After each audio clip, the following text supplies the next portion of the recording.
All right, y'all. So I have been working on this joke all week for this fucking episode. I went many different ways with it, but I think this one is what we're going to stick with. You know, we're usually bringing it in with a joke. So my joke this week, Nerd's fucking life. What the fuck? Dude. Yeah, that's right. Chaos Goblin. How the fuck you doing, dude? I am doing pretty fucking great. How are y'all doing? Man, I am doing good. It is good to have you back. For sure. It has been 9 months, and there's been a lot of awesome stuff. Some not so great stuff that we're going to talk about too that's been going on. But you have been growing now for how long? Still just a little over a year. It was the Independence sale last year when I ordered my Spider Farmer Light. So yeah, I think I'm on my fourth grow. Nice. Fifth, if you count the auto flowers that I've got going right now. I started messing with photos, since last time, so I've got both going on. Hell yeah. So just to get an update, man, because I know we talk over in Discord and stuff like that, but you have changed up quite a bit, dude. Like there's been, I think when we had you on, were you in Earth boxes at that point? Yes, I was on my first Earth box run. I think I'm pretty sure. Yeah, I was definitely, because I only hand watered on my first run, and I swore I would never do that again. I was like, no. And then once I moved to Earth boxes, I was like, no. Now I've gotten an extra one probably since the last time I talked. Okay. Because my 2x4 that I had was only for drying. Now it's got an Earth box in it with auto flowers. So right on. Keeping my 4x4 for the photos, and I'm trying to keep it to 2 tents, but I'm going to get a smaller tent here that I can do some S1s of some stuff. Oh shit. Yeah, that's the problem with these things, man, is like it just never seems to be enough room. You know, you always keep building on and more tents, and then you're like, wow, shit, I can grow outside too. And then before you know it, you're like, I've got 10 million plants going. Isn't it funny how dry tents always turn into grow tents? Yeah, right. Every time. It never fails. I swear I'm only going to use it for drying, babe. Don't worry. We're not going to add another light. We're not going to add all the extra stuff. It's and now I'm like, I've already got another tent that's just a little small tent big enough for one plant that I was like I was saying, that I can S1 something in. And I'll probably just grow something under that, like cheap blurple lights, just to try to get some seeds. So see if that works. Nice. Well, now since we're on that topic, what are you thinking on doing, dude? Backup Terry from the West Coast Tucadillo pack. Yes. I love that one. I forgot to send you those seeds, didn't I? But I said no rush, and I've got enough to pull it off. But well, you light the fire under my ass if you end up needing them. But I had 2 runs in a row where that plant was the biggest auto flower out of everything, and it had a gross, nasty, almost like spoiled milk on the counter, over time when you open it up, you're like, oh, like it had that kind of smell there at the end. It was just gross, but I would take it to work and smoke it with my coworkers, and they'd be like, oh, here, let me hit that again. Oh, let me hit it again. And then I'll start walking into work, and they're like, oh, back up, Terry. That's fucking and I was awesome, like, you know man. what? I've only got a few of these seeds, and everybody seems to like it, so I would like to make some more of it. Yeah, that's gonna be fun, man. Yeah, I think I'm going to wait till it's a little bit more warm outside, so I don't have to run another heater and all that heater stuff in the basement or anything like that. Yeah, that's going to be really cool, man. I'm excited to hear that because I know that I think I've grown out 2 of them, and they were really good. I mean, again, that's I know Tangy's in it. Do you remember what the other parent is? 91 berries. 91 berries. Yeah. It's a good one. And if I remember correctly, I don't know, have you had a chance to test it out with doing washing or pressing or anything like that? Because no, I haven't done anything. No, I have not done either of that. With the only thing that I've really washed has been photos. I haven't washed any of the. I may try to wash the Sunny Tibawawa whenever I get to grow that on my next run, but I'm not 100% sure. We'll see how that goes. But I have gotten into hash quite a bit. Yeah, I love the taste of it.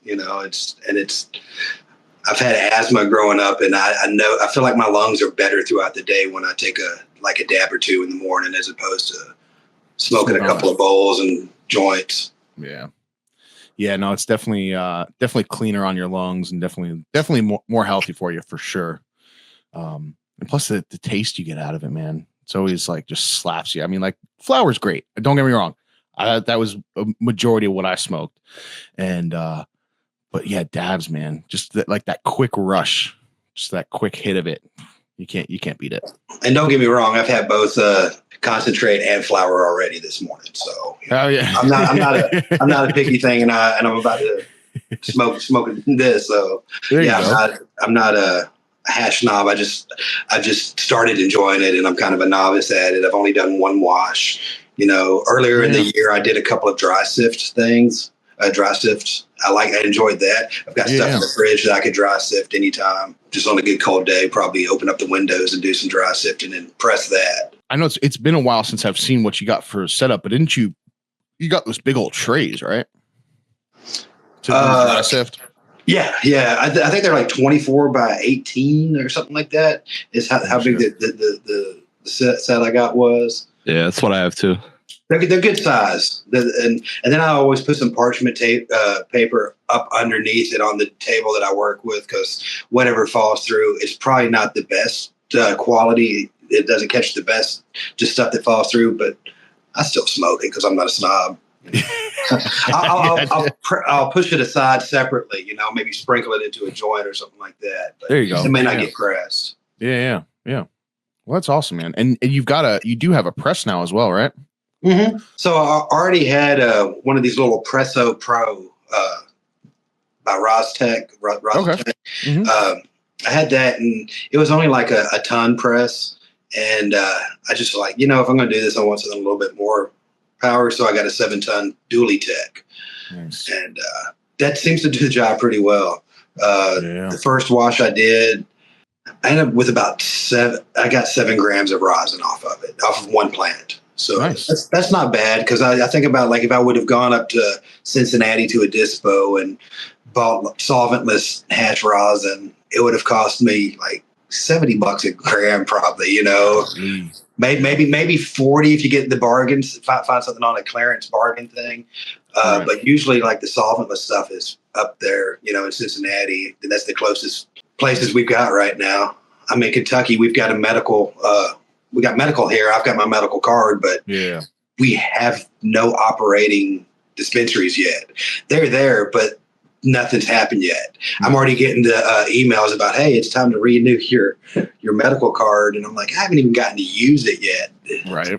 And then isn't it I know with the way our state was, it was weird, like what they consider medical, medical stuff. It would be only you only get flour and you'd have edibles. Everything else would be considered recreational. So all the cool stuff that you would want to get, they don't allow you to do it. Ours has concentrate in it. You're allowed to have 28 grams of concentrate a month. Nice. Yeah, the stores won't open. It doesn't allow home grow, which is a damn shame. I think any state that has medical or recreational should just go ahead and give home grow. Because why? Then you're not giving your money to the government. Well, this is true. This is true. But my thing is, we're not taking anything from them, really. Right, yeah. I don't feel like that. It's kind of like if tomatoes at the store. You can go buy tomatoes, but how many people are going to take the time to grow their own? Right. Yeah. No, that's definitely true. You would think that's that they just don't think of it that way.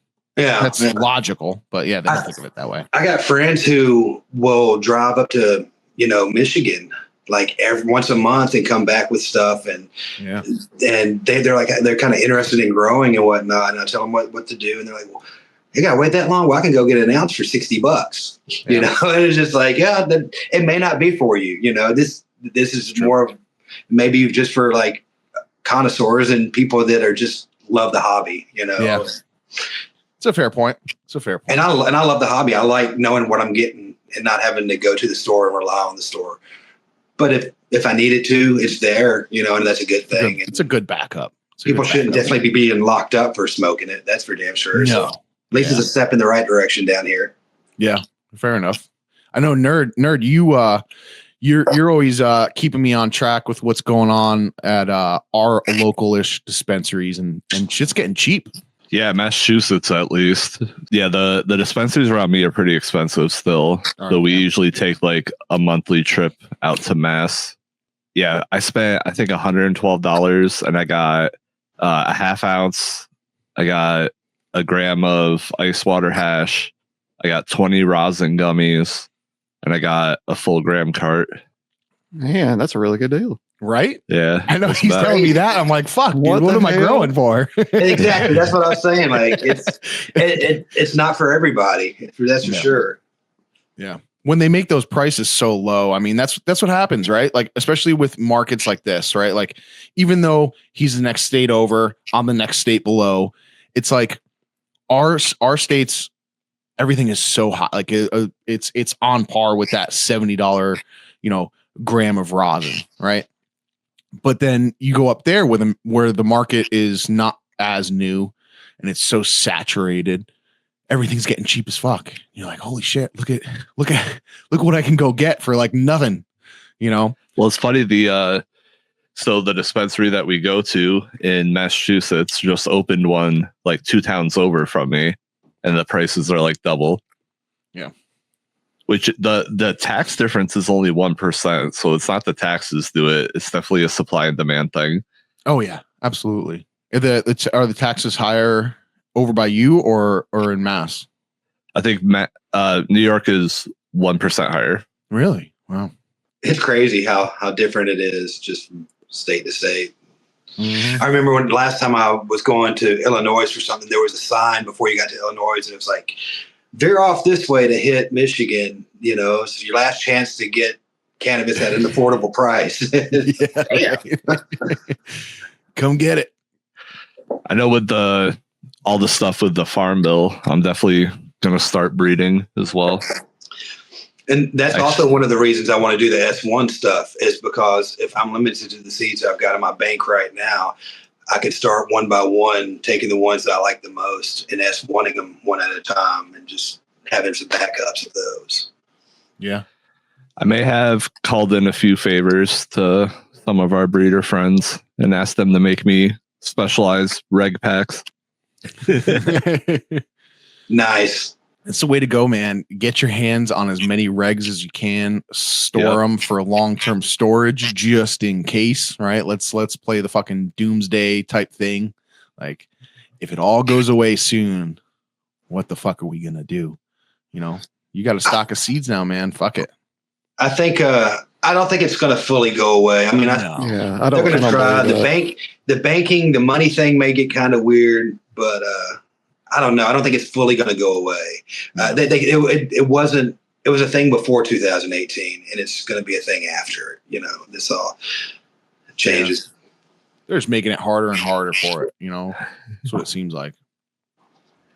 But clones are not covered under the new farm bill. Oh, really?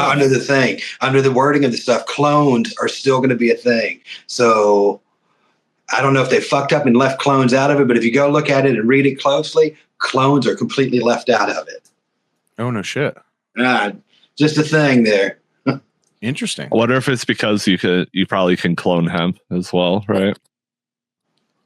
I think it's just because you got politicians making laws that don't know much about the plant, honestly. Yeah. Oh, yeah. Yeah. 100%.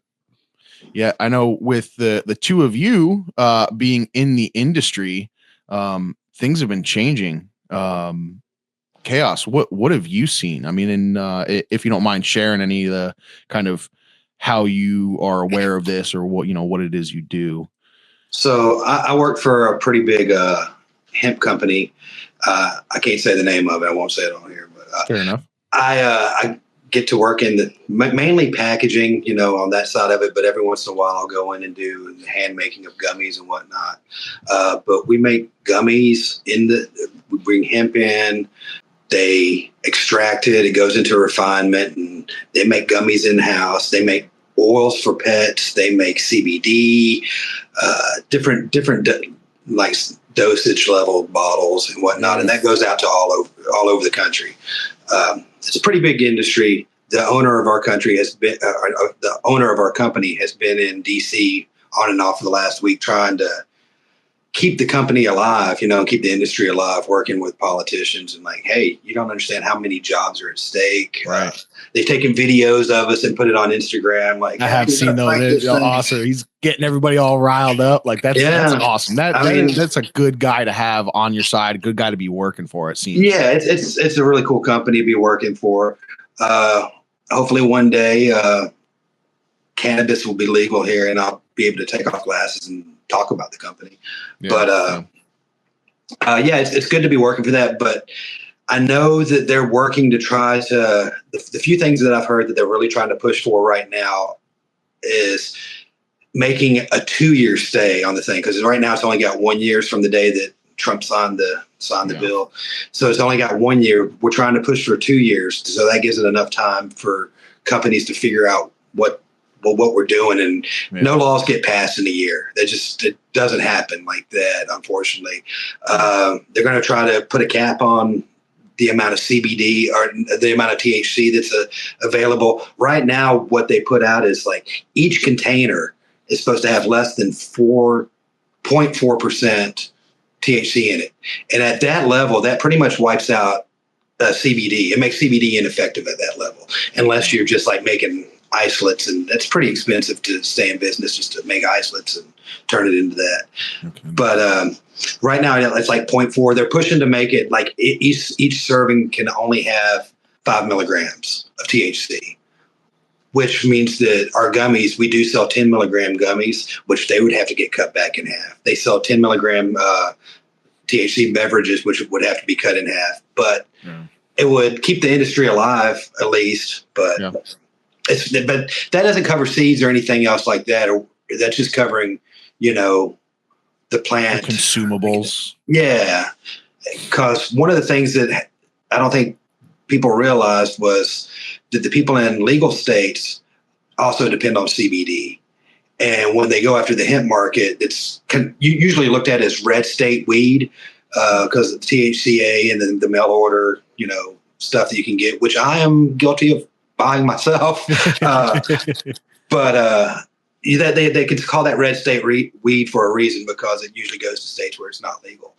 And that's kind of got it all messed up, right now. And it's also got a lot of those companies are looking at us like we're the bad guy because we're trying to fight for some kind of regulation. And the guys who are squeaking through the loopholes, trying to take advantage of the loophole type thing. Yeah. No. Like, let's be honest, that they were never going to allow people to just order fire ounces from Cali, with no ID or anything like that, which I'm guilty of. I've ordered jars of rosin from some of those mail order places. They're pretty fucking good too. But see, I don't understand why it's like, why not just legalize? Like, I hate the idea that I'm about to say this, like legalize it, tax it, right? Like put the things on it, whatever you want to do, just allow it to happen.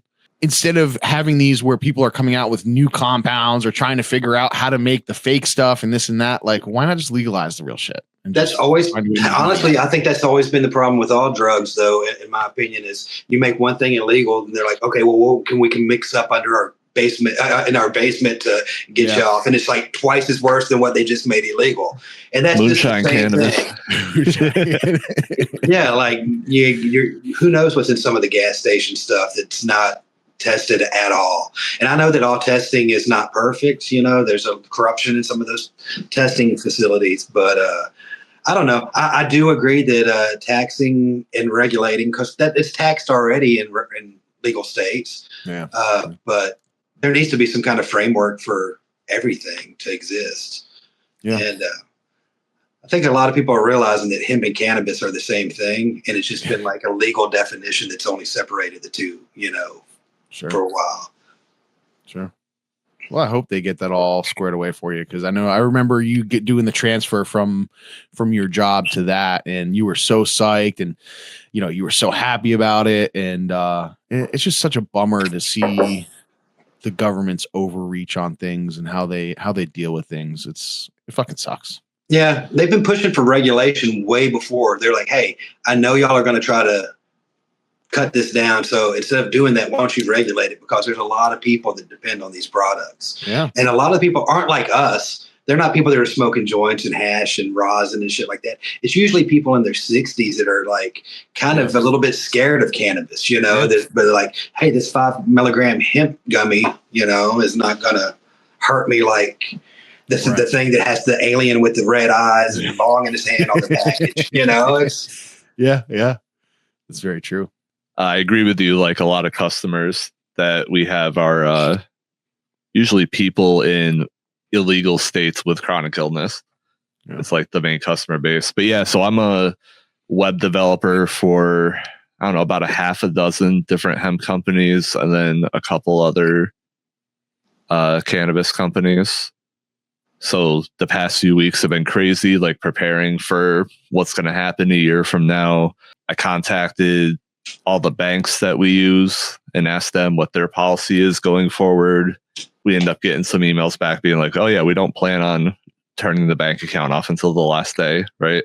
So that was good. That was a bit reassuring. Yeah. Really just helping them manage inventory and, you know, making sure we're not over purchasing if we can't sell something before the time runs out, but just trying to squeak in as many sales as we can while we can, kind of thing. A lot of restructuring on the website, like having to move the websites around and put different, you know, security measures, precautions in place. I've gotten to visit the farms where like hemp is grown and you just like stand out in a field and as far as you can see, like in 3 different directions, it's just hemp, you know, growing. It's like, you know, somebody took the time to grow this. It's getting all moved and all those jobs are affected, you know, it's a lot. It's a lot. And they need to figure that one out because there's been a lot of stuff on the news about people that are coming to take our jobs. And it turns out that it's y'all motherfuckers, you know, coming after my job. It's kind of insulting, you know? Yeah. First it was corporations. Now it's the government. It's like, yeah, oh, well. Let's get on a good note. Your shirt that you got on, man. Tell us a little bit about it, why you're wearing it. Who is it? What you doing? Fruitful Seeds. Yeah. Right, I am testing for Mr. Autogrow. This is his company. He was on a cultivation conference recently. Just the other night. Yeah. Super cool guy. I got lucky enough to be a tester on his team. I've known him for a while, way back. We're in the same area. But I got to test his stuff. He knows a whole lot about hash. When 2020 happened, I remember he sent me a link to his Mr. Autogrow page. And I was like, oh, on Instagram. And I was checking it out. Like, look at that crazy rosin. Look at all. I think he maybe had just had plants then. But then he started having the rosin. And I'd never seen anything like that. Kind of like, well, I want to try some of that one day. But it wasn't until I started growing and he would hit me up. And he was like, bro, you know, if you want to do rosin, you know, you may want to try some get away from them photos. Dirty autos. Yeah. And I'm like, but I like autos. And, but no, I finally just like, you know what, I'm going to try some. And he was like, oh, if you're going to try some, I'll hook you up with some seeds. So he hooked me up with some of the rainbow juice, which I've had a couple of dabs of this morning. Yeah, I grew 2 of those plants out, and I've still got 1 of them to wash. So I'm just waiting for the right morning to wash it so I can have some more rosin. But right now I'm testing his E. It's whatever. He's got 6 strains, I guess, that are 6 cultivars for 2026. Okay. And, I guess they're coming up. I don't know what the full plans that he's got, but sure. I'm lucky enough to be growing something which is fun. And that's awesome. He knows a lot about his hash, obviously. And he's got his system down pat. He's got it figured out for sure. Yeah, he's dope at it. So yeah, I definitely got to give him a lot of credit for, you know, pushing me in the right direction.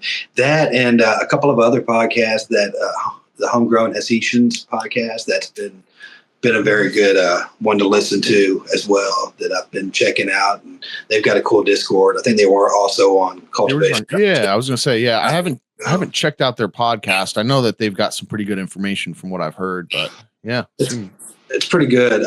Pretty good stuff. But but like I said, I still like my autos too. So I've got my 2x4 that's got 2 BGGs plants and 1 Ala Hebre plant.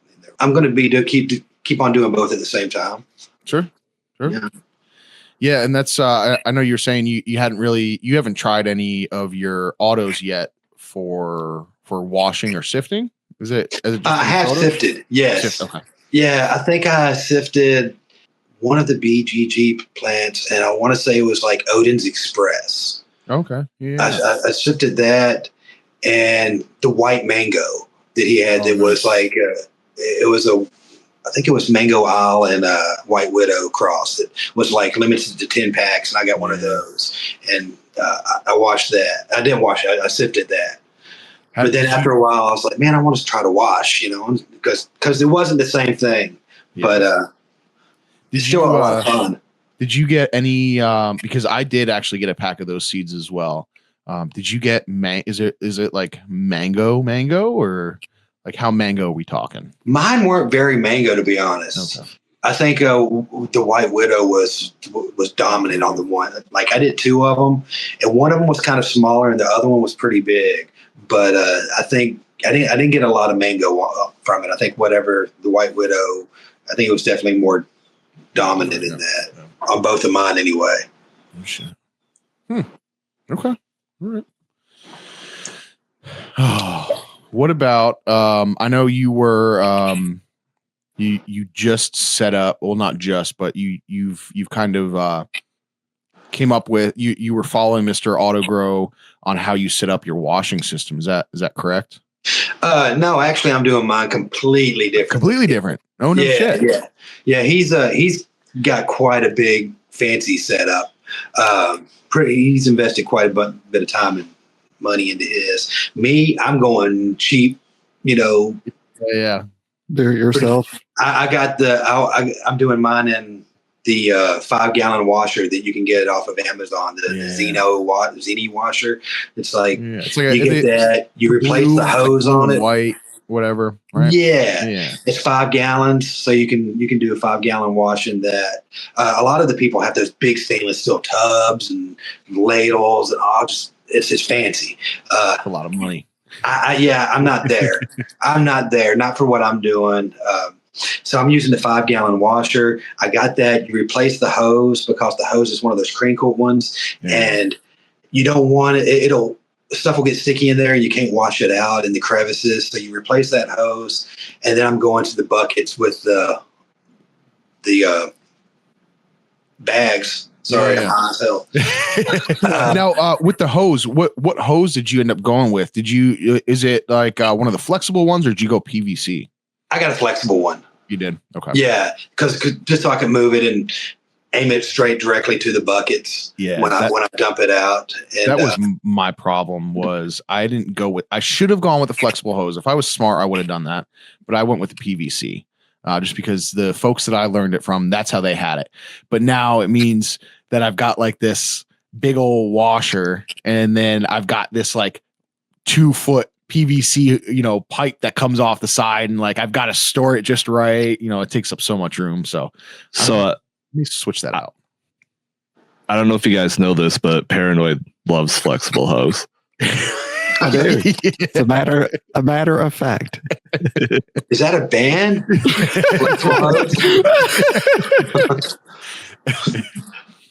That's great.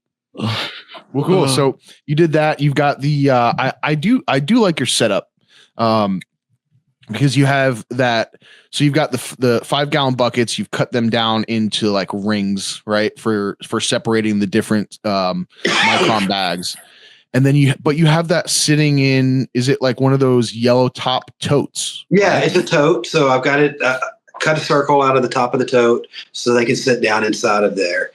And inside of that tote, I've got just like a cheap submersible pump with another hose that runs to my sump pump. So as I pour out that 5 gallons of water, I don't have to carry that over there. It just pumps the wastewater into the sump pump, and then I put more clean water in and do it again. I see a lot of people reusing their water, but I'm not trying to collect all that water and hurt my back. And I don't know if there's any benefit to it either. I don't know.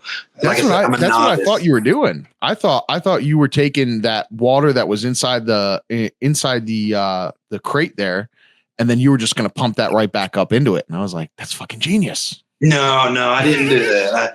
I don't, because it's got to be cold. That's the thing, is that water has got to be cold. And by the time I don't have a cold room, so by the time the cold water comes out and goes through, I think it'll be too warm to all I'm saying is see how cold that little pump can get, and maybe you just put ice inside that tote and it just gets washed right back in there, and it's just sitting in that cold ass water, and then you're just pumping that right back up into the.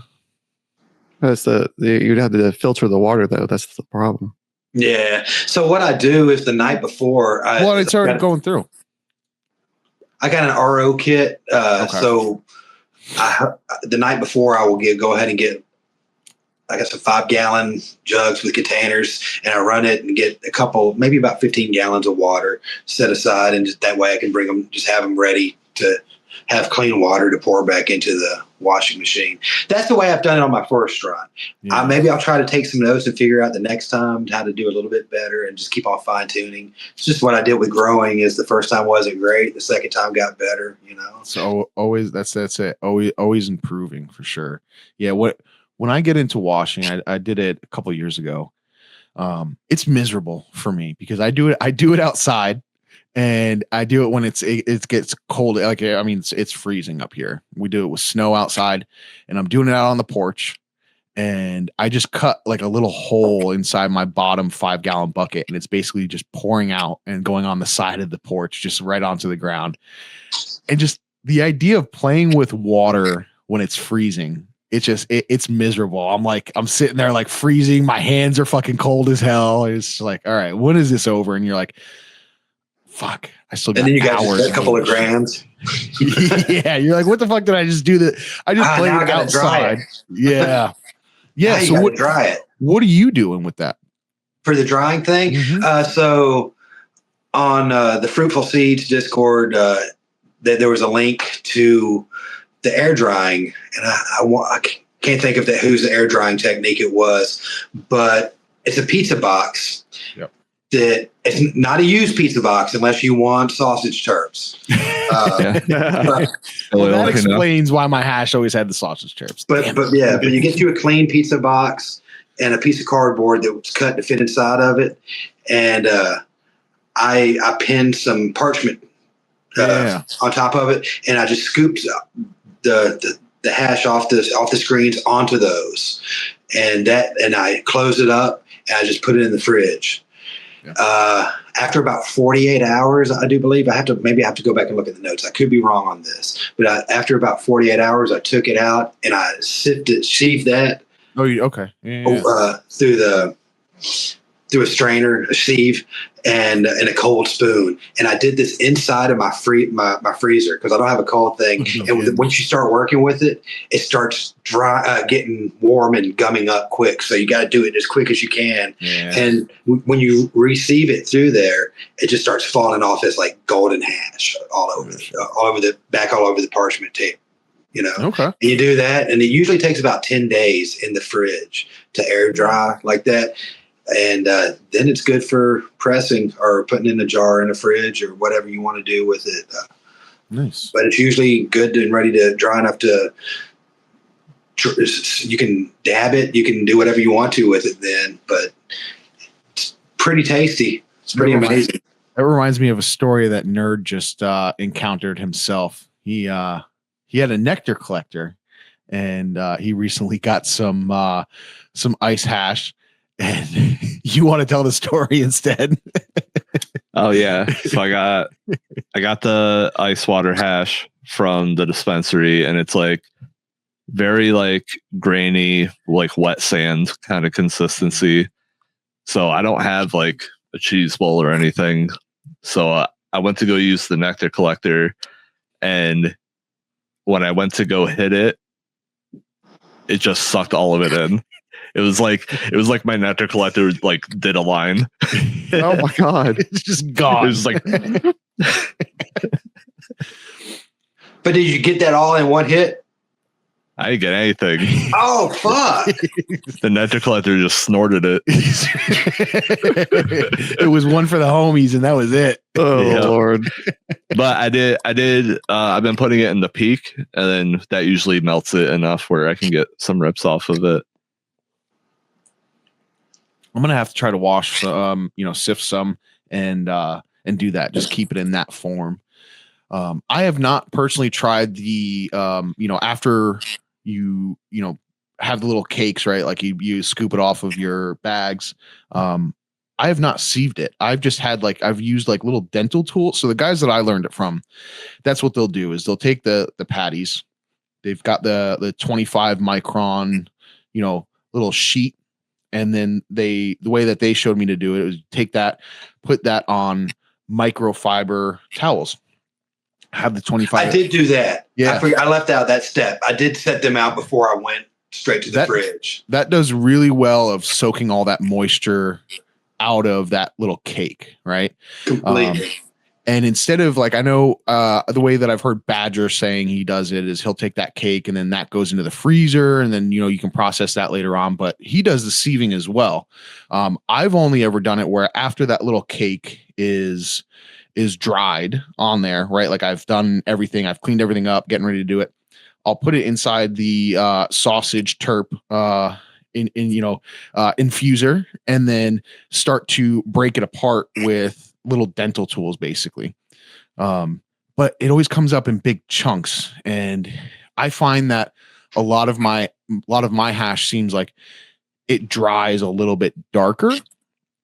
And I don't know if that's because those chunks are just they keeping more moisture in or what it is. Maybe it's the heads on it, or I don't know.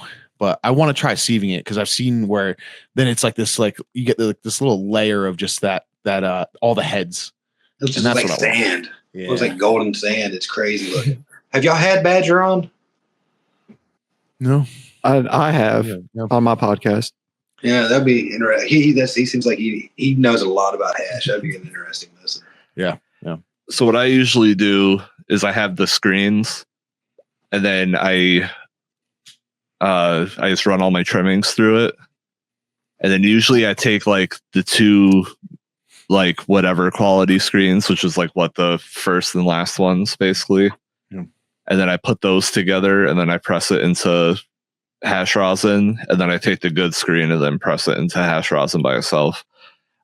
Right now I'm trying to save up enough trimmings where I can get enough to do one press for each screen, and then I can just educational. I can try each screen and see the differences and stuff.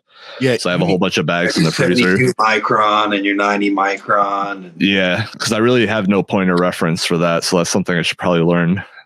So I'm going to try to next time I make hash, I'm going to try to make enough where I can press each screen by itself. Nice. So with the bags, the 72 is what I kept for pressing. I did press the stuff that came on the lower grade. I forget what that was, 40 something. Yeah, I think 45 is usually where I collected it up. I pressed that, and it was definitely a little bit harsher than what was on the 72, but the 72 is what was the golden color stuff there. Yeah, I'm not very well versed in the grades of them, but I think they say 72 and 90 are the higher grades where you're having the larger heads and more oil from it. At least from my understanding. Yeah, I've heard some people even will get rid of the 90 bag and collect all of that stuff in between and just mix it together. Just have a 120 or something like that on the top to catch all the thick stuff and everything else. They'll press it together. I'm still, like I said, I'm still learning. I'm still separating it. So yeah, see the differences. I do like that better because that was the way that I was taught was collecting from the 45 to 120 and then having the 220 work bag. The last time I did it, I did add more bags into it, and I think I definitely did not get as great, and I wasn't mixing them together. I was trying to keep them separated. But yeah, I think that's definitely the way to go. Something that I did the one time that I've done it is I saved the 25 for RSO, and it worked out great for that. Okay. It's a good idea. It does sound like a good idea. Yeah. Yeah, they say that the other ones are food grade, good food grade. Yeah. Like if you just kept the 72 and like the 90 and the 42, that keep that for food grade type stuff usually. And then keep the 72 for the golden looking stuff. You press. Mine, I just looked mine up. So it says mine are mesh size 60, 90, 110, and 200.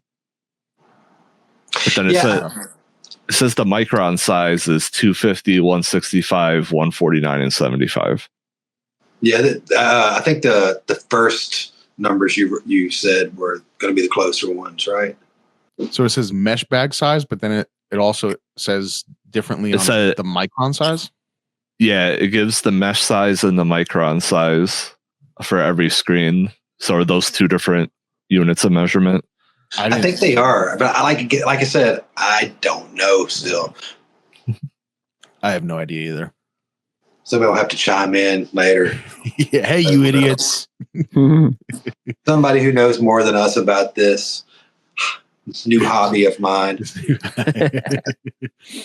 But speaking of RSO too, I know this is something new for me. I've just been kind of getting into this world. Paranoid, you've been on this train for quite some time. Most of my consumption lately has been RSO or edibles, even though it used to be where I didn't like doing it because it seems like just consuming it seemed to affect me so much more. But now that how I've been smoking, tobacco, I haven't really had the craving or be like, okay, I'm going to, it just felt like I was going to be smoking too much. Right. So it's like, you know what, I'm going to still get my cannabinoids and get my little buzz on from consuming something. And the RSO has been great, man. I've been taking just like a grain or two before bed. Dolly has made me, shout out to Dolly. She's made me some gummies and stuff like that. She actually just brought over the air distiller. So I've got to run to the store and get some alcohol and get, soaking all my outdoor. I have like one of those totes filled up probably halfway with all my outdoor stuff. All of my outdoor stuff is getting processed into RSO. So I've got to go grab like 5 gallons of fucking Everclear. But I'm really excited about that. And I'll tell you, for me, someone that just kind of has aches and pains, for a while there was my mostly me. Yes. Yeah. Or his aches and pains. I was having some issues with my hands, definitely like some sort of carpal tunnel just from working with my hands. And I was having that pain for quite a while. And then since I've been taking this RSO, and I haven't had any issues, and just keeping up with that, I have found that my tolerance has definitely gotten much more. So like a 20 milligram gummy would have laid me out on my ass and I would have been sleeping for like a day. I could take it and function. Right. So it's definitely, I'm finding the medical benefits. I'm trying to get more on the medical side of consuming my cannabis, and it's been wonderful. Dude, I'm so happy to hear that. You have no idea. Yeah. Yeah, man. Well, I was, I've hung out with you for the last year, and you've complained about aches and pains with your back, and I'm like, take some RSO. Yeah, I was afraid of it, dude, just because of my first experience. And I think Chaos, didn't you had this not too long ago? It wasn't you're making it.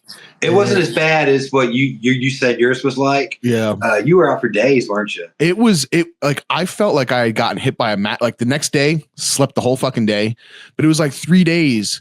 I was like, I felt like my body was hit with a Mack truck, and I was like, RSO is not for me. It doesn't agree. I just ain't fucking with it. And I really hate it because I'm almost positive I threw out a whole bunch of RSO because I was like, this RSO, it's the devil. This RSO stuff is not good. So, Yeah. So you said that you got the air distiller. Do you get some mason jars and save that alcohol whenever put it aside? But because being able to reclaim that alcohol is pretty. Yeah, I was going to mention, you don't need to buy gallons of alcohol because you're going to end up reusing it anyway. So that's true. But I do have, like, when I say that I've got a lot, I've got a lot of stuff to process. Right. So I'm wondering, I think she had said out of the large jars, or large, I don't know if it's like the half gallon or gallon ones. She's like, grab 4 of those and you should be good. Okay, I cool. was like, okay. So now it's just to start doing it. Yeah, when I made my first batch, I had a full, I think it was the 750 milliliter bottle, and then a half of another one. I was like, this will be enough, and I poured it in. It didn't cover the 2 jars of herb that I had, and I had to run up to the liquor store real quick and come back in and throw it back in the freezer and let it sit there, and But I did the whole the Endos method of the FICO method. His video was definitely my go-to. That's nice. That thing is very helpful on making Shout out to Endo. I know he's always putting out great content. He's very informative. So yeah, shout out to him. I'm gonna have to rewatch it so I can get back into the swing of it when I start making mine. But you were saying how it gets you through the day. I had a back surgery in 2010, and for my L5S1 had a discectomy because it's pushing out against the nerve. And I've had pain dealing with that for so long. That's why I've got my medical card. That's what got me for the chronic pain. But I was taking CBD like as soon as the farm bill became legal. I started doing that. I still take it. And the FICO RSO is a new thing for me. And I've been taking that every morning. And it's I'm sure there's a lot of days I would have called in sick or gone home early due to pain if it wasn't for that. 100%. I just had an MRI last week, and they were like, "You've got 6 bulging discs," and I was like, "That's like that explains why I hurt so much." And everybody's like, "Well, that explains why you use so much cannabis." I'm like, "Yeah, maybe it does." Yeah, but I've been using it a lot either way. I also like to party. I do. I like both. I'm not gonna lie. I'm not gonna sit here and lie. I enjoy it. I don't drink. Yeah. I don't use caffeine anymore. But cannabis is my one thing. That I like. Just let me have it. Man, I don't think I could give up caffeine. Yeah, I didn't think I could either. I'm trying. I didn't think I could either. That first week and a half was kind of shitty, but after that, it kind of cleared. And there was, I have had caffeine twice since June, but it's been like special occasions. We went out for some Mediterranean food, and they have the Turkish coffee with the baklava at the end. Ooh. And I was like, you know what? Let me have it. And I came home and I worked on art for like 4 hours furious, just like playing bass and stuff. Tweaking. It was great. It's good when you use a drug for a purpose, sometimes. Right. But yeah. But to start my day off every day with caffeine and then getting my heart racing, I've been to the doctor, a couple times since I've quit, and they're like, "Oh my God, your blood pressure is great." Like I've never had that's always been something. I've been put on blood pressure medication several times in my life, but I've never gone to the doctor and had him say it was great, much less twice in a row. And I really think it's because I started my day just jacked up on caffeine and just rode it out throughout the day. It's like, I think my anxiety that came down from it a little bit too. It's strange. So I just started therapy a couple of weeks ago for anxiety and alcohol use. And in one of our first sessions, she was like, "So you're a coder and you're just binging caffeine all day, right?" And then she's like, "So no wonder why you need to chug beers like as soon as you get out of work to take the edge off, right?" So she's like, instead of trying to just quit alcohol, why don't you try to quit alcohol and caffeine at the same time? And so I've been doing like 2 to 3 days without, and then I'll like have a couple beers and a Monster, and then a couple more days without. And it was like a mind-blowing revelation where it's like, oh, if I'm not jacking myself up all day, I don't need depressants at night. And then also like my anxiety has been getting better from it. So it's been crazy. Well, first off, congratulations to you for making that step to try to do something. Thank you. More of us would. Second off, I wish I would have done it both at the same time, because when I quit drinking 6 years ago, that whole thing of being jacked up on caffeine. When I got home, I just kept on drinking coffee. So then I was like, I go to bed. Just like, it just never stopped. So I like, man, that's a good idea to quit them both at the same time. I can't punish myself that much. It's tough. It's tough. It really is. I thought it was going to be hard, but it's actually easier because then without all the caffeine, I don't have the alcohol craving. Right. Yeah, that there's always a pendulum swinging. Yeah. That's what you got to think about in life. Sure. So I'm just trying to cup the balls a couple days a week. Well, we're talking about quitting stuff. Paranoid doesn't use sugar on, that's crazy. When I found that out, it's like, that's something I've always wanted to do, but I cannot make that jump. Right. That's crazy. I want to, because I've always had problems with my weight. And I feel like if I could cut the sugar out, I bet you I'd be a whole lot healthier than I am now. But everything has sugar in it. Like everything. Right. Well, I definitely lost a lot of weight when I actually weighed myself on Thanksgiving. I'm down to like 154, which is insane. Damn. For a 6'2", but it created a lot of inflammation. I mean, that's what I dealt with on a daily basis. I would sit there like during lunch break and buy a snack like a Snickers bar. And then I would be hurting a few hours later, and I'm like, "What is wrong with me? Why am I doing this?" And you finally get to a point where you don't want to treat yourself like shit anymore. It's wild, yeah. Maybe I'll get there one day, but man, it's I like abusing myself way too much. I'm done. I'm 45 years old. Like, why do I need to abuse myself anymore? Like, I don't want to end up like my parents and my grandparents, where you start your day with that whole thing of pills, where you open up Monday. No, I don't want to do that. Evening time, you got I mean, I get it. Medication works for a lot of stuff, but I don't want to have to put myself in a boat where I'm going to have to be depending on it. Right. As I'm getting older, because I'm 48, and I ain't getting younger. But none of us are getting out of this thing alive. Yeah. But cannabis seems to work better for me than anything else, So I'd rather do RSO in the morning than a couple of cups of coffee. It just kind of gets me up moving, Also with a dab. Fuck it. Let's go. Now, that's been one of my worries is I would love to take the RSO in the morning, but I'm worried that it's like going to put me on my ass and just make me drag ass the rest of the day. Are you taking like half the dose? Are you taking about the same? Like, how much are you taking in the morning? The whole thing, like a grain of rice is what people say. What I usually do is I've got cashews, like the little halves and pieces. I'll just put a little drop on one and stick it up under my tongue, let it dissolve for a while, and then I'll just kind of crunch it down after it's kind of dissolved. But I just take it like the little grain in the morning, just one of them, and it definitely helps me out. There's been times I only live 5 minutes away from my job, so on my lunch breaks, if I'm starting to come down or starting to get some aches and pains, I'll run home and take another dose. But I usually don't take a second dose throughout the day unless I have my pains really bothering me. Then I come home and take some.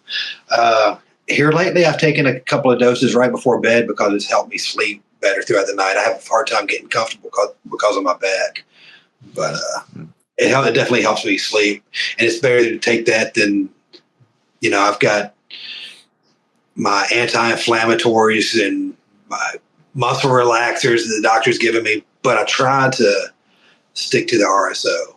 I'd rather take that if I can. No, makes sense. One of these days, Paranoid, I'm gonna give up that sugar, man. I just don't. I don't know if I'm ready for it, dude. Well, you know what? I'm proud of you for doing the RSO. Like, no, thank you. That is really a big first step, because that right there will show you your inflammation. Yeah. And then once you start cutting out the food that creates the inflammation, then you're like, oh, there's inflammation that I don't need anymore in my life. It's so look, like this is one of the things though. I find it so hard too. Is like the good food for us, they make expensive. The cheap food, right? So if you're worried about money, the cheap food's worse for you. But that's what we can all afford, right? Like, so, and it's so much easier, right? For me, during the morning, I don't make breakfast at home. I get up just in enough time to get my daughter ready and get us out of the door. And then I'm going to Cumberland Farms or I'm going to Dunkin' Donuts and I'm getting like one of those my favorite thing is to get those little tornadoes that they have on the little spinners, right? You get 2 of those for like $3. Boom. You're good to go. Gives me a little indigestion after it. And then we're going and cruising on the rest of our day. But yeah, dude, and that was the other thing, you talking about how you've lost weight. I weighed myself the other day and I'm like, holy shit, fat fuck, you're getting big again. Like you gotta back off the, all these energy drinks. And this is what I do to myself, man. I beat myself up and I start gaining weight. And then it's like, I start getting in my head about it and then I start losing it for a little bit and then I'll be good for a while. And then it just cycles right on back. It's also because I like snacking late at night. I'm right there with you. I'm the same tough. boat. It's like, man, I good, know man. how old I am, and I've already got back issues. I'm like, man, if I could drop 20 pounds, I bet you my back would hurt a little bit less. Yeah. Maybe I could do a little bit more work on my core without hurting my back. That's also a balance. Like, how do I do the exercise I need to without hurting because I'm already hurt?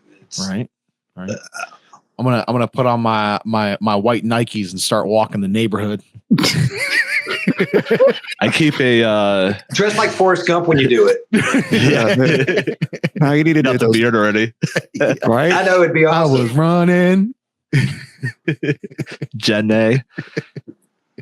I keep a bin of like semi-healthy munchies. So that way, when I get munchies, I can just like slide the bin out, grab a couple things. So like nuts, fiber brownies, granola, stuff like that. That's a good idea. So like not super duper healthy, but better than grabbing like candy and stuff. Yeah, the nuts help out quite a bit. I do peanuts, cashews. Like These nuts.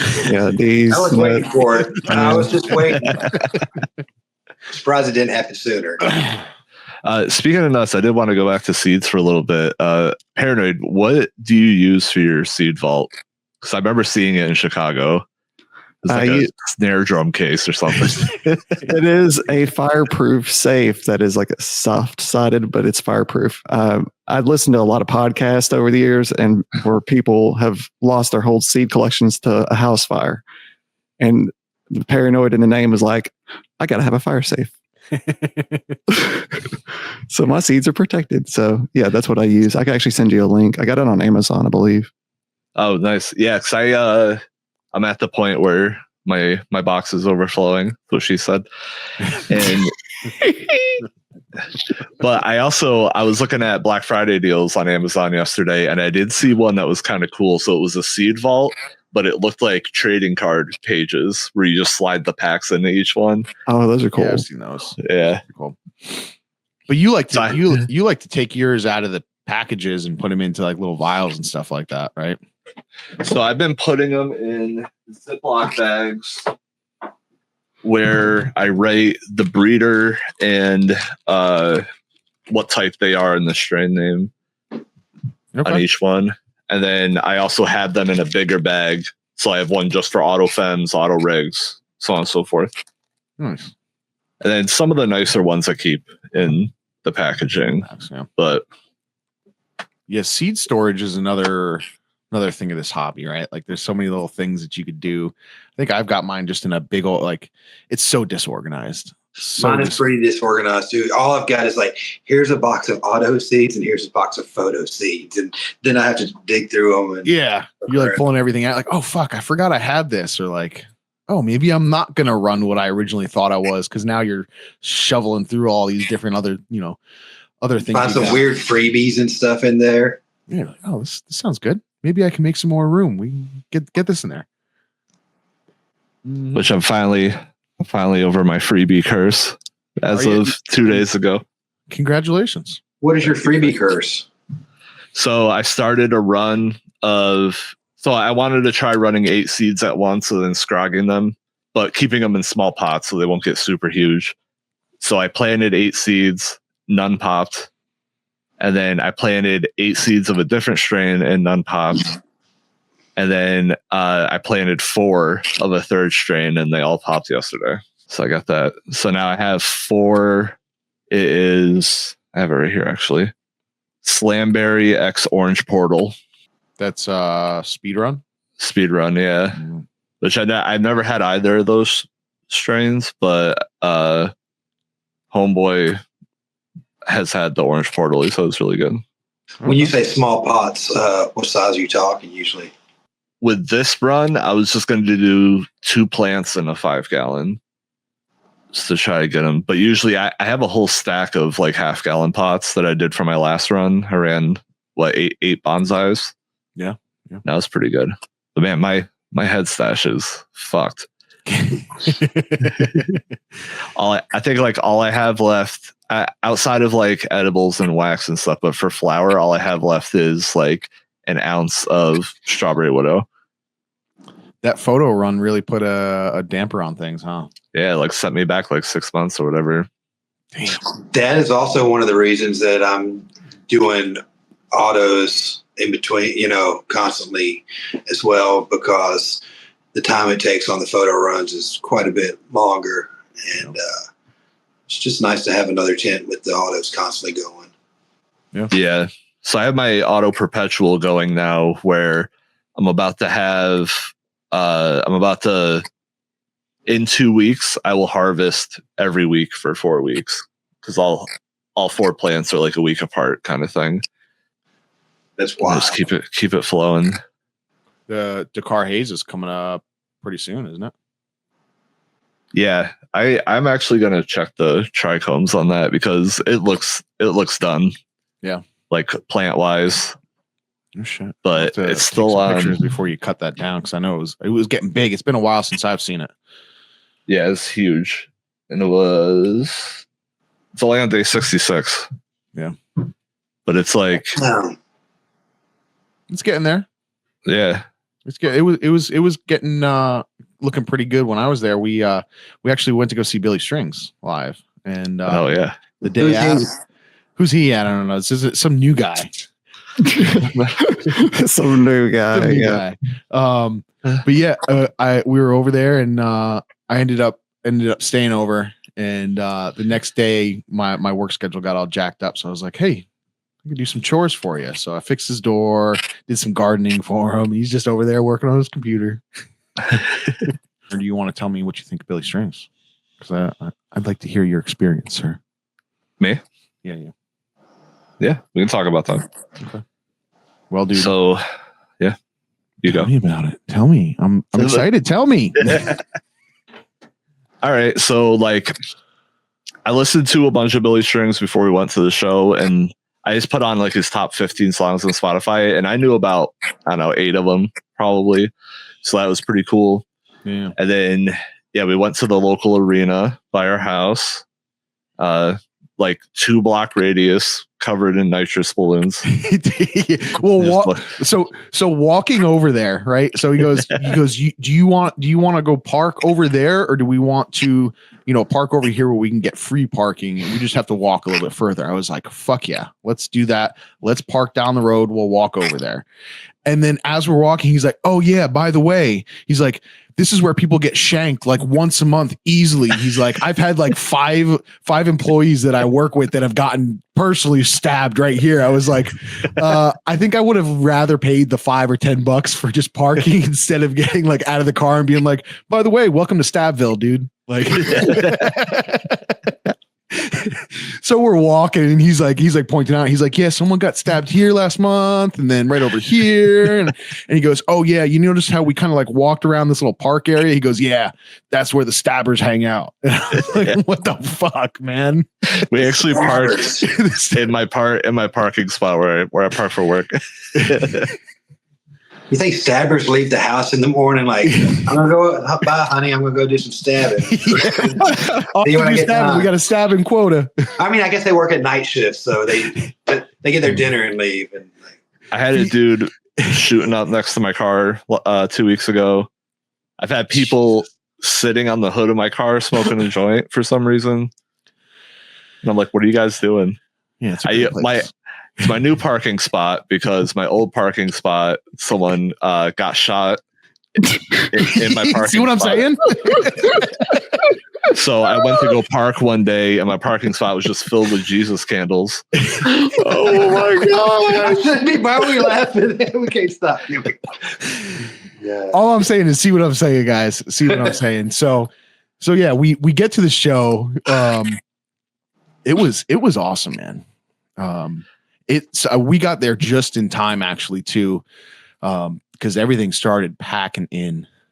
Yeah, I think that's like a 17,000 person arena. I'm pretty sure it was sold out. Yeah, we got stuff. So what was really cool about it for me? So like I like bluegrass, but it's not like my go-to genre. But I do listen to like a lot of experimental music. I like a lot of like mathy rock where they like play around with like tempo and time signature and stuff like that. Yeah. So seeing Billy Strings live compared to listening to the albums, like in between songs, they like jam out, but like over time it becomes like more and more dissonant and like off key, and then they like snap back in, and then so it almost felt like it almost feels like you're tripping because it comes in like waves of like it gets really disorienting, and then it goes back in being groovy, and it gets and you're just like, whoa, okay, whoa. It was funny because we got there at doors opening, so we sat there for about an hour or so, and we actually got pretty darn good seats. We were like the last row of anybody, so like where they cut off the seats. So we were like sideways with the stage. Yeah. So like we were right there on the side with Alex Hargraves, because they always line up on the stage the same exact way. And it was really nice. I have to say that was the first Billy Strings show that I ever sat down for the whole thing. Cause like I didn't have to stand up to see over people. So like we're literally like the last folks, and we were able just to hang out and sit there and shout out to it was Endo. We had some gummies, and Endo gummies. I am glad that I didn't have to stand because my legs were mush. So that was it was pretty interesting. But it was one thing that I thought was funny. We're sitting there, and Nerd turns to me. He goes, "Dude, I don't see any drums." It's like, he doesn't have any drummer. Like, there's no drums. Goes, oh. So I feel like when you listen to the album, I feel like sometimes I could hear like a mini drum set, just like a snare and a hi-hat or something, but it's probably not. Probably what I'm hearing is the mandolin and then the clicking of the bass. Yep. Together. Some songs that start rocking on some albums with some drums in them. Yeah, there's definitely some drum. There's some drums. They've got some keys that they add in, but yeah, no, I think it's when you're listening to string bands, if done properly, you don't even realize that there's any drums, but it's like almost like your mind makes them up. You know what I mean? Like you're listening to it, and it just kind of just like what you're hearing. But yeah, it's up to the bass player and the mandolin player usually, because the mandolin player is doing that chop thing. It's on the snare. It's kind of like keeping that, while the bassist is keeping that groove and keeping it locked in like that. And that's it's phenomenal. I grew up right outside of Nashville, and I never liked country music. Yeah. But I got into like folk and bluegrass stuff. Like probably about the time that the Oh Brother soundtrack came out. That kind of got a lot of people into it, and I was one of them. I got to see Doc Watson perform live and some cool stuff like that, But I'm not a big bluegrass head, by any chance. But I listen to it when it's like the jazz of country music, It's I don't know. It maybe like not technical. There's more going on to it, and it just seems a lot more rich musically.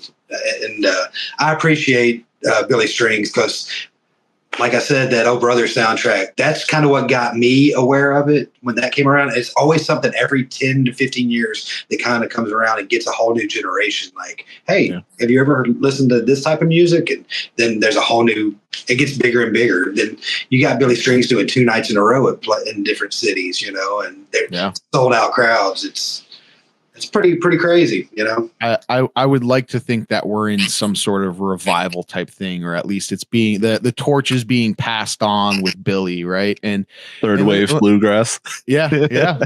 I mean, I think, you know, the jam grass style has been around for a while. So like, it's not like he's invented anything, but, you know, there's like certain artists that kind of bring, you know, pass on that torch from the old heads. Right. And Billy Strings, his thing is Doc Watson. Like that's what he's known for. Tony That's Rice. what he cut his teeth. It's all over. And that's the thing is I would love to go see it. You know, there's the Doc Watson Festival, and he's been playing that for years and years and years.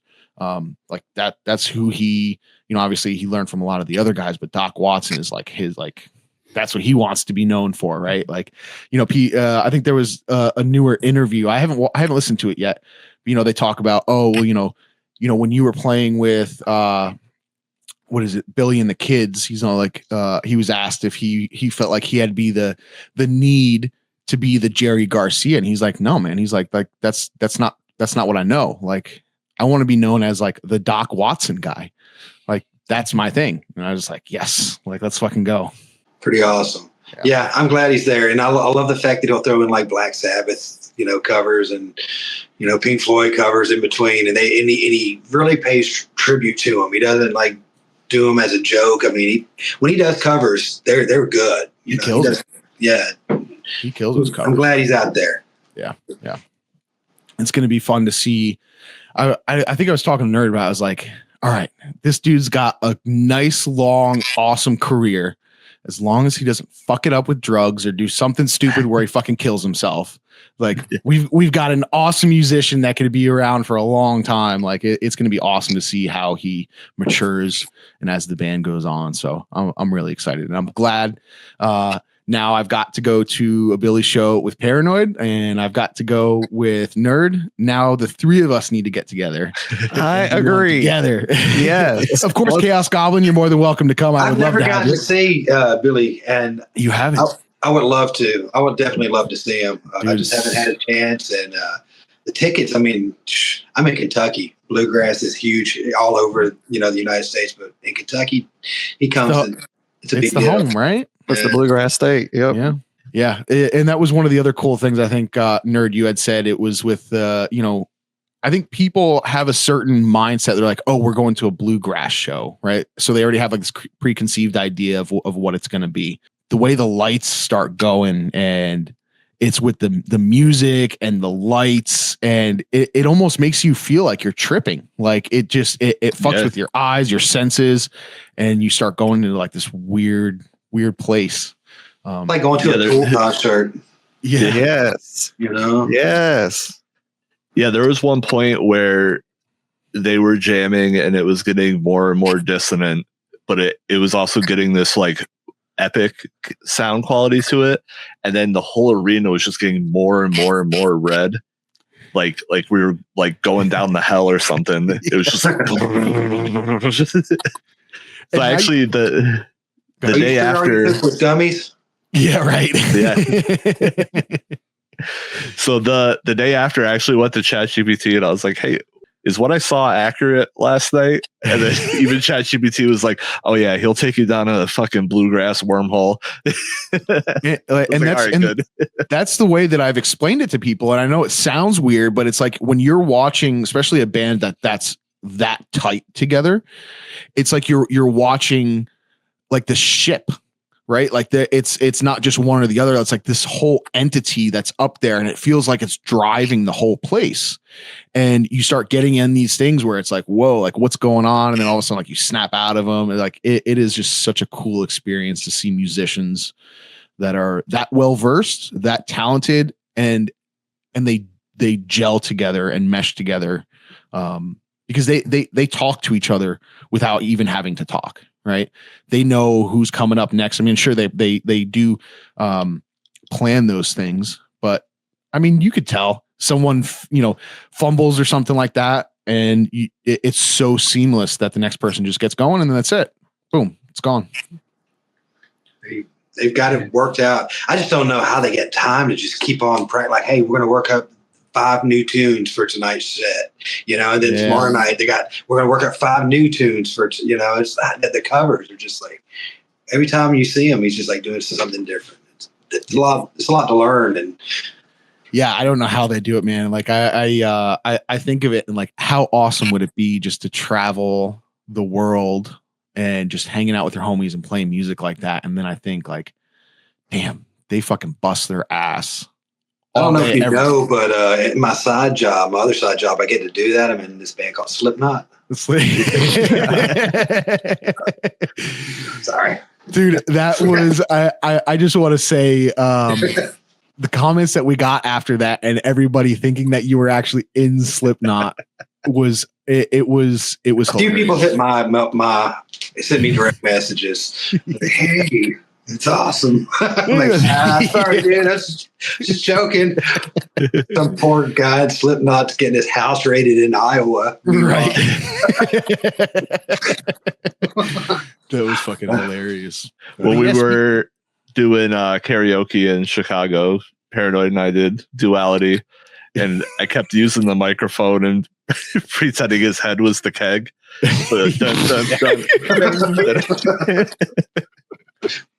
There's chaos. Funny. Speaking of that, man, your band, man. Y'all were working on a new album, huh? Yeah, we actually, I think our part of it is completely done. It's mixed. It's being mixed right now, and then we got to get it mastered, and then we got to get it sent off to get pressed. That's a long process right there. But we actually have a small label that's going to be putting it out for us sometime next year, which is kind of cool. Wish I could promote it more, but if people are on the Discord, they'll learn. Yeah, they'll learn. Hopefully, get you out to Muddy Roots, man. Like I'm rooting for it. Every time the votes come up, we get everybody and their mother to get out there and start putting your name in. So that's funny. When we met with this guy that's going to help us, the label guy, we was like talking about festivals. I was like, yeah, we kind of want to play Muddy Roots, and he was like, well, I think I may be able to get you some pull down there because there's some cool bands signed to the same label. Hell yeah, so, kind of cool. Well, that'd be sweet. I'm hoping. That'll be awesome. Fingers crossed. It's just fun. It's a good hobby to have. Man, I wish one day it could take me away from my day job. But when you're playing instrumental prog rock, you can't expect a whole lot of it. It's not the top seller. We don't get the crowd dancing like Beyonce. Fair enough. Yeah, that's man. Growing, if you asked a 10-year-old me, that's what I want to do when I grow up, right? Like I want to be a fucking rock star, and then dreams quickly got crushed, and then spending a week driving around in a van with six of your. It was 6 of us all together, when we did a little tour back in June. But we were in Chicago, and it was like the heat index was 116, and we're driving around in this vehicle, and we played twice in the daytime, once at a radio station and once at the venue at night, then off to the next town. But it's fun, but 7 days in a row was a long time. And then you think about people doing that like 90 days in a row. Just like that's a long time. And like my back is sore. I don't want to be. I'm not sleeping on couches. I got to have a hotel. It costs a lot. I like to come up there to the Northeast area. Well, y'all, we will literally put you up in my house. So I will have the whole band sleeping on air mattresses in my house if you guys come up here. We've done that before. We have done the air mattress thing. It works. Oh yeah. Yeah, that'd be fucking awesome. That would be awesome. I got to meet up with Chaos recently. Yes, you did. Yeah, sure man. did. It's the first Gromie I ever met, right there. Oh shit. Yeah. No kidding. Yeah, I'm jealous y'all got to hang out. And you guys do we want to do? I mean, I guess you brought it up, so it doesn't really matter. But are you ready for the hot seat? Are you? Are you ready right now? What did you guys do? We ate food and got high. Nice. 100%. My 2 favorite activities. Pretty much it. We ate a lot of food, chatted, talked about y'all. Mostly good. No, but it was a good time. It was a good time. We had a real good time. That's awesome. Everybody got to meet Miss Goblin for breakfast. It was just a good time. We got to smoke a lot of weed on the side of the road. That was always fun, you know. Right. Yeah. Can't beat that. Remember the dog with the big floof that walked by? Ladies just walking her dog down the street. Oh, yeah. A circle of people smoking, and we all just stopped to pet the dog and like all friendly. Hey, check out your dog. Hey. Yeah, we were He's definitely so like happy. we were definitely stoned, and we were all just grabbing for the dog. That's great. Yeah. No, it had a pretty good weekend. It was cool outside, but we actually had a really nice spot at the house that had a back deck, and we just go out there and smoke and chill and chat. It was Jason Hiabetic as well Nice. in the group. So And that's your first time meeting Ibetic? no, not my first time. I actually met him in Denver. Okay. That's right. Yeah, when I went out to go see Sleep Token in concert. Yeah. Yeah, I met up with him as well. That's so right. Yeah. That was your first time meeting him, Chaos, right? That was my first time meeting anybody. Yeah. It was a good time. But also, you know, I don't have anybody that I talk to that knows anything about any of these cultivars, any of these breeders that we talk about. It's just like I listen to podcasts all the time. I'm meeting people that actually know the same stuff you're talking about and getting to smoke some of these strains that you've heard about, but you haven't grown yourself. You know, that was a lot of fun. Just like, oh, let me try this. I showed up with some of the black bourbon from Joint. That's what I was just smoking. Oh, nice. And, I also brought some of the rainbow juice rosin. So that was a lot of fun. Like I get to show off what I've done, and they got to show off what they've done. And I actually think we had some of your tangy rainbows. Oh, really?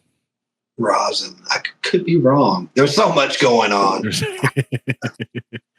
Yeah, that to your point there, it's awesome. Like, you know, like you're saying, like you grow this stuff and you share it with folks at work or your homies, and like to them it's just like, oh, this is really awesome weed or this or that. But then like you don't have that connection where it's been like, you know, you're talking with somebody in the Discord, or you know, they know that it's like, oh, it's one of my homies that made this or that. So being able to nerd out with the crew, right?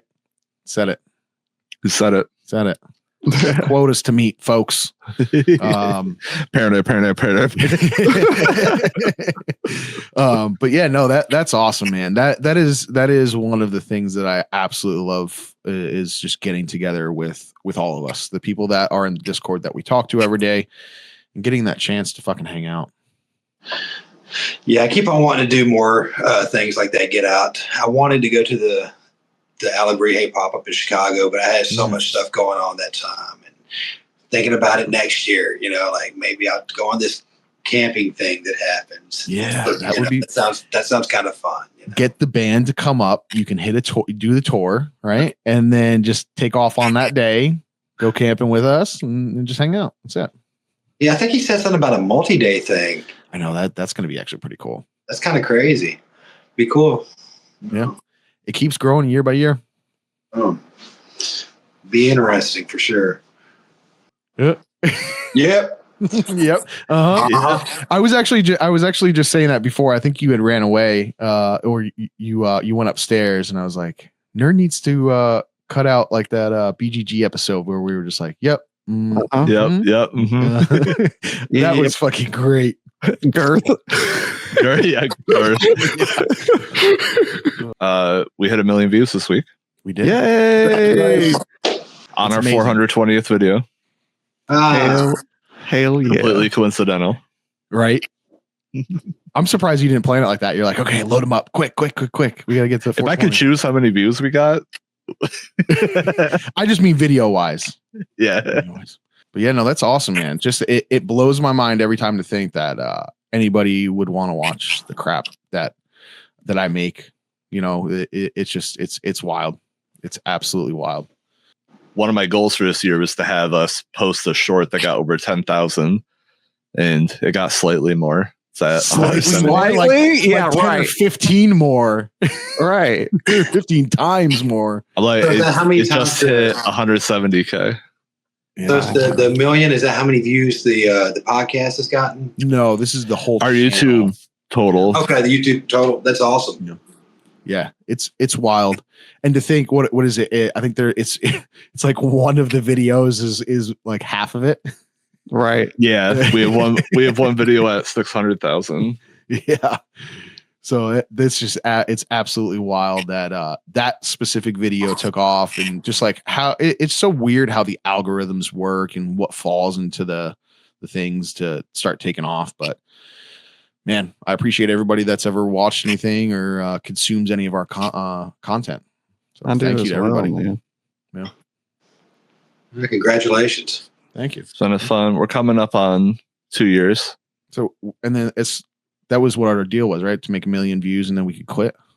Yeah. So We just we'll quit on the 2-year anniversary. So our 2-year anniversary, Paranoid joined us on our 1-year anniversary. Does that mean we have to add someone else now for the 2-year anniversary? That's how it works. Yeah. We'll start. Yeah. All right. So we have a month to take applications. Paranoid takes the feet pictures. The feet pictures have to pass Paranoid's inspection. And What? Yep. Why No can't I get- bunions, warts. Why can't I get knee pictures, man? Why does it have to be feet? I mean, I guess we could do knees. That sounds nice too.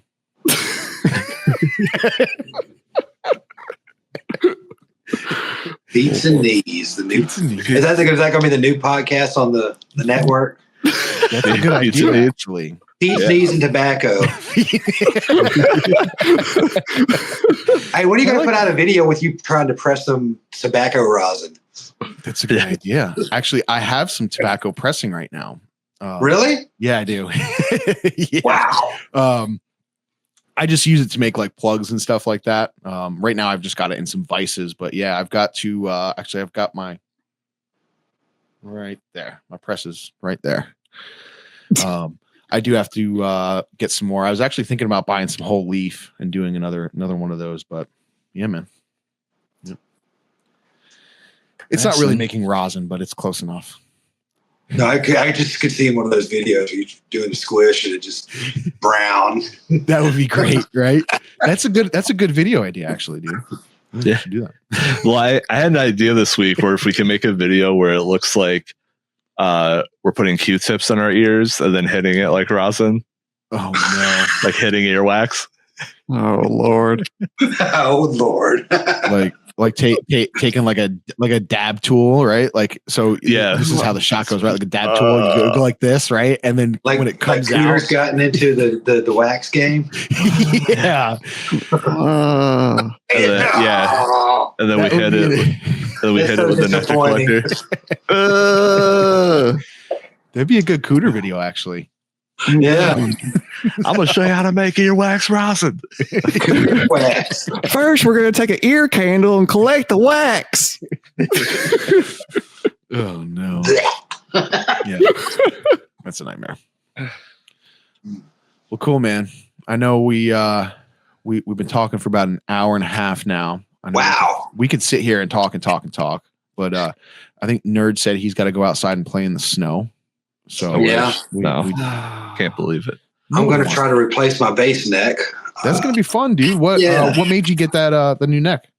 I've had that bass for like 25 years, Shit. and it's been dropped, it's been played, it's been adjusted, and it just can't be adjusted anymore. And I've been talking about getting a new neck for a while, and I was just like, you know what, I'm gonna do it. Oh yeah. So instead of taking it to a luthier to have it put on, I'm gonna try to do it myself. Which it's only 4 screws, but getting it set up perfectly. I'm not perfect at that, but I do have some tools to and. Just get you some education from YouTube. You'll be just fine. Pretty much. That's how I've gotten through most of my adult life. So Yeah. far. That's it, dude. That is I all haven't you need. lost any fingers yet. Yes. No. Well, cool, man. Paranoid, what do you got going on the rest of the day? Actually, I'm doing another podcast, and then I'm going to go see Project Pat at Exit in Nashville. Chicken later head. today. Okay. Chicken head. Yes, I'm looking forward to seeing Project Pat. So Yeah, we had a good talk about 3-6 Mafia. yes, Maybe we'll get to talk about that later somewhere else. 100%. Nice. That's exciting. Cool, man. Yeah. Well, What about you? oh yeah. I have actually I have some family up at my mom's house, so we're supposed to be going over there at some point. And my plan is I'm going to try either today or tomorrow. I'm going to get my 4x4 finally up and running. Other than just having my little bonsai tent, actually get back into growing indoors. I've had a little bit of anxiety about it. I'm going to be honest. Not of growing, but it's just like I have like this mental block of like putting in the work to get it done. And it's just like, I just haven't got around to it. And it's like, oh, I'm going to do it next weekend. I'm going to do it next weekend. What are you going to grow in there first? So I have a few testers. I've got the Alabrije ones. I've got some Outcast, and then Focus is going to be giving me some as well. So I'm going to be getting the Trader Grows going. Going to be doing some 2 gallon, the 3 gallons, and just doing that first tester run and go from there. Yeah. So some CBD stuff. I know Alabrije sent some. I can't remember exactly what the cultivars and the crosses are, but I'm really excited. I think it was like both of the parents were CBD plants, so it should be, I'll be growing a few CBD plants, and I'm really excited about that. So this will be my first time. I've done mixed ratios before, but never like true CBD plants. So it's gonna be really cool. Shout out to Green Velvet Farms. Just sent me some mixed ratio seeds. Nice. I don't know when I'm going to get to them, but yeah, sent me a couple of seeds, which is kind of fun stuff. Hell yeah, sweet. Well, cool, man. Yeah, sounds like we got a Nerd's going to be playing. Is that all you got going on, Nerd? You just playing in the snow later on? No, I'm going out to visit my cousin. I'm going out to have Thanksgiving with my cousins. Ooh, yay! More food, man. Yeah. Yes. We're having fucking I'm pretty sure it's Thanksgiving leftovers, or she's making like pasta or something like that, man. Just fucking eating and eating. Just bitching about my weight, and here we're gonna be going to eat more and more. Sometimes it'd be like that. Yeah, sometimes it do Holidays. Like well, cool, y'all. Thanks for having me on, y'all. Hey, I appreciate it. Great to It's a have good you time. back on, man. Yeah. We'll have to schedule for something again another 9 months from now. Yeah. Hey. Cool, man. Well, I always have fun hanging out with you guys. Nerd, Paranoid, Chaos Goblin. It's always great to have you on here talking. And Thank you. we'll see y'all later. All right. Later. See ya.